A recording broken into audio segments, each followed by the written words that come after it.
अगर आप भी चाहते हैं कि डीजे बालकृष्ण म्यूजिक के ऑडियो वीडियो सबसे पहले आप तक पहुंचे, तो लाल बटन दबाकर चैनल को सब्सक्राइब जरूर कीजिए और हाँ, बेल आइकन को दबाना ना भूलें। नहीं निकला गई क्या बात है?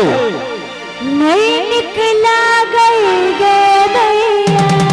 डीजे बालकृष्ण भैया क्या बात है? नहीं निकला क्या बात है? गई गे दैया। नहीं निकला गई गे दैया। गुम्मा से इतना उमंग भर दीजिए जो आपको याद करते रहे। मैं चाहूंगा जितने भी हमारे भैया है एक बार ताली के संग अपनी पिया के संग